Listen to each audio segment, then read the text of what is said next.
Friday evening's talk with Tony Miller, and before we get to the game, I hear that Mr. Boville may not be available.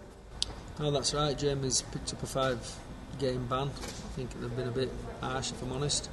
They got 3 matches for an incident where the class that is a ninja tackle, putting untowards pressure on the opponent's leg, which they didn't even get a penalty for.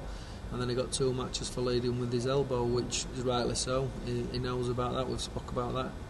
I think that were rightly that he got sent off, but I think there's been a bit of an injustice.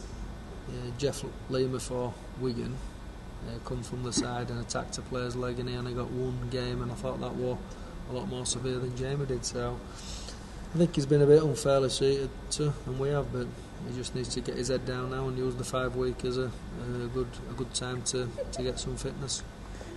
A long trip away this weekend, and can that be an advantage or a negative, keeping a squad focused for a game in the afternoon? I think that against London, all the players turned up and we were real focused and we travelled well. I think that's same. Hopefully it'll be the same against Whitehaven. It's a tough place to go, Whitehaven. It's never easy. They come back from a bit of a drubbing last week in Rochdale, so they'll be wanting to bounce back. Ironically, Rochdale beat us last game we played, so we've trained really well this week, and we're going back to basics. I thought against Rochdale we were a bit blasé in his approach, and we cut corners with the ball. We didn't do what we've worked on, and we're going to go back to basics and hopefully go up there and get a result. We're definitely confident that we've got the players and we can get a result there. And a question we ask regularly, is anybody back in contention that we've not seen over the previous weeks?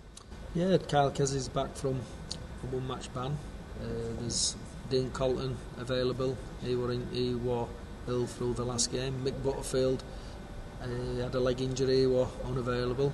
And then we've got the 4 guys who were at Paul Hughes' wedding: Paul Hughes, Carl Hughes, Liam Crawley and Craig Robinson. So we're a lot stronger than we were this previous game, and it's only good for myself having more players to pick from. I guess that gives us a little more strength in depth, and we'll come up now with the Craig Lawton question. Is Craig Lawton still up for selection, or has he gone back in to the life at Tolbar? No, Craig's gone back to Tolbar. Unfortunately, Craig's unavailable to train, and with it being at Whitehaven away, he's on call for work, so it's just not feasible for him to be part of the team.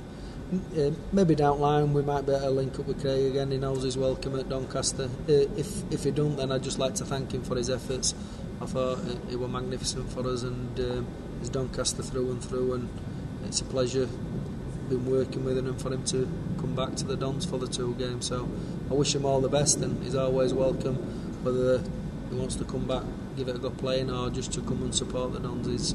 He's been a big part of Doncaster for the last 10 years, and he's always welcome here.